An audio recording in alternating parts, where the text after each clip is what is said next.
Welcome to the book of 2 Samuel. We're moving on in the Old Testament to the second book here, getting into chapter 1, the story of the death of Saul and what happens, this aftermath of what's going on in here.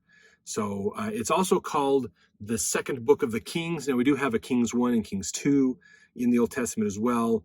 It's important to realize, like we talked about at the beginning of 1 Samuel, that Samuel 1 and 2, Kings 1 and 2, Chronicles 1 and 2, or basically Judges, not the book of Judges, that was before, but there's these three sets of books that have 2 volumes to each of them. If you read them, like we're going through them one chapter at a time, it's going to feel like we go back in time. Okay, because we do, in a sense, because all of these were written at the same time, just a little different perception. So we're going to learn a little bit different from each of them as we go. So just so you're aware of that as we move through this, okay? So now in this one, we hear David finally learns of the death of Saul and Jonathan and the other sons of the king. And he mourns and deals with this. We're going to hear of a problem in the story of the death of Saul. We're going to reconcile that here, basically. Very somber time for David. So verse 1, now it came to pass after the death of Saul, when David was returned from the slaughter of the Amalekites. Remember, so David is coming back with his people from slaying the Amalekites, remember, because the Amalekites took advantage of the armies of the Philistines not being there. They took advantage of this window of opportunity to get the spoils and left, and then they took David and his family, and so David went and got him and everybody and brought him back. As he comes back, he gets notified. So the Philistine battle with Israel is happening simultaneously as David and the Amalekites battle, basically. So David comes back, finds out Philistines won, Saul is dead. It says here, it came to pass after the death of Saul, when David was returned from the slaughter of the Amalekites, and David had abode 2 days in Ziklag. It came even to pass on the 3rd day that, behold, a man came out of the camp from Saul, with his clothes rent, and earth upon his head. So it was, when he came to David, that he fell to the earth and did obeisance. And David said unto him, From whence comest thou? And he said unto him, Out of the camp of Israel am I escaped. So this is somebody from Israel who has escaped the Israelite camps and is over here to find David. And David said unto him, How went the matter? I pray thee, tell me. And he answered, That the people are fled from the battle, and many of the people also are fallen and dead. And Saul and Jonathan his son are dead also. And David said unto the young man that told him, How knowest that Saul and Jonathan his son be dead? And the young man that told him said, As I happened by chance upon Mount Gilboa, behold, Saul leaned upon his spear, and lo, the chariots and horsemen followed hard after him. And when he looked behind him, he saw me, and called unto me, and I answered, Here am I. And he said unto me, Who art thou? And I answered him, I am an Amalekite. And he said unto me again, Stand, I pray thee, upon me, and slay me, for anguish is come upon me, because my life is yet whole in me. So I stood upon him and slew him, because I was sure that he could not live after that he was fallen. And I took the crown that was upon his head and the bracelet that was on his arm, and have brought them hither unto my Lord. When David took hold on his clothes and rent them, and likewise all the men that were with him. And they mourned and wept and fasted until even for Saul, and for Jonathan his son, and for the people of the Lord, and for the house of Israel, because they were fallen by the sword. So this young man has come and said, I escaped from the Israelites, I'm an Amalekite, and I was coming along, and I saw Saul there, the king. He was leaning on his spear. Basically, he's wounded, can't get up, leaning on his spear. The chariots are hard coming at him, and so all the wars of the battle, the emotions and stuff's going on. And Saul asked him, Hey, young man, kill me before the Philistines get here, so they don't have the joy of killing me. And so he gets up on Saul and stabs him through, and grabs his crown and the bracelets off his hand and brings them to David to give them to David, basically. Verse 14, and David said unto him, How wast thou not afraid to stretch forth thine hand to destroy the Lord's anointed? And David called one of the young men and said, Go near and fall upon him. And he smote him that he died. And David said unto him, Thy blood be upon thy head, for thy mouth has testified against thee, saying, I have slain the Lord's anointed.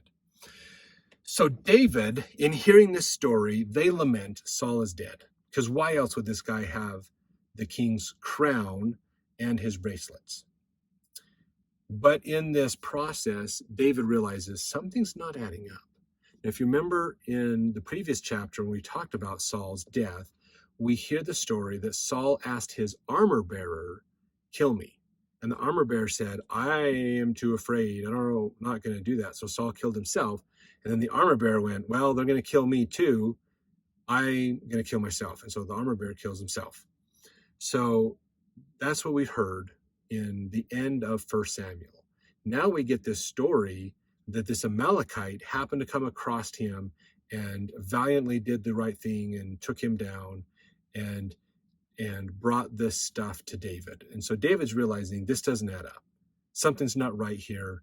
Maybe he heard other messages. He sent other people out to learn the truth of what's going on as well. But then he finds out this kid's lying. He's probably a scavenger, and he's probably gone out and found this stuff and thought, I'm going to build my reputation up with David, because Saul hated David. So if he knows I killed Saul, then he might like me more and then ingratiate me. And so he's taking this from a very selfish standpoint. And David's going, how dare you kill the Lord's anointed? Basically. And I think this guy at that point went, uh-oh, I've made a miscalculation here.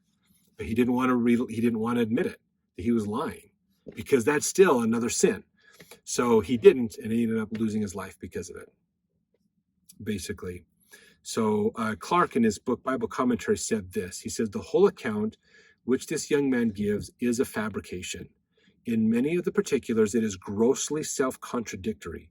There is no fact in the case but the bringing of the crown or diadem and bracelets of Saul, which, as he appears to have been a plunderer of the slain, he found on the field of battle, and he brought them to David and told the lie of having dispatched Saul merely to ingratiate himself with David.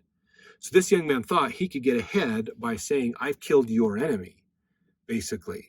I'm helping you out, and you are now the next king. I'm bringing you the stuff to show this, that he's dead, and to give it to you so that you can be the leader, and then you'll give me favors. So that he's trying to further his own career, basically, and abilities to have wealth by ingratiating himself and lying to David. And David figured it out, and the guy lost his life. Verse 17, and David lamented with his lamentation over Saul and over Jonathan his son. Verse 18, and he bade them teach the children of Judah the use of the bow. Behold, it is written in the book of Jasher.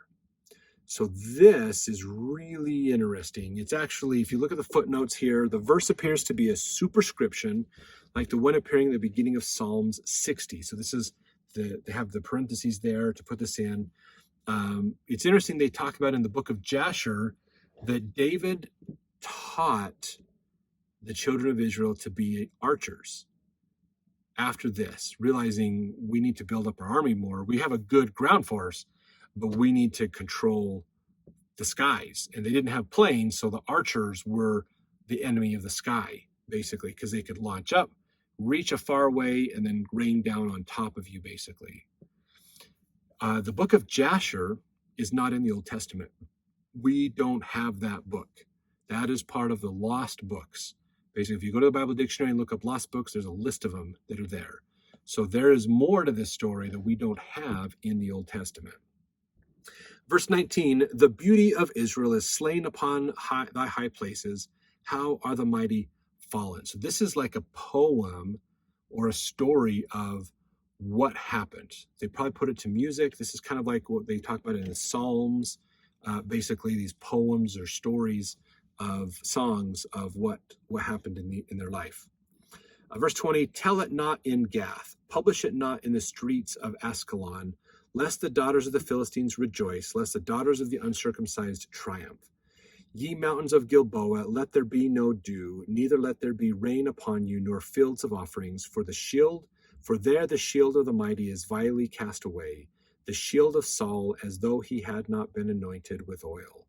From the blood of the slain, from the fat of the mighty, the bow of Jonathan turned not back, and the sword of Saul returned not empty. Saul and Jonathan were lovely and pleasant in their lives, and in their death they were not divided. They were swifter than eagles, they were stronger than lions. Ye daughters of Israel, weep over Saul, who clothed you in scarlet with other delights, and who put on ornaments of gold upon your apparel. How are the mighty fallen in the midst of the battle, O Jonathan! Thou wast slain in thine high places. I am distressed for thee, my brother Jonathan. Very pleasant hast thou been unto me. Thy love to me was wonderful, passing the love of women. How are the mighty fallen, and the weapons of war perished? So this, again, is a story or a song that was written about this thing. This is David putting this down. Really interesting, because it kind of goes along with Psalms 60, if you want to go and read that to learn a bit more. So this is kind of the poem that David writes about Saul and Jonathan and how sorry he is that they are dead. So let's jump to chapter 2 to learn more of what happens next.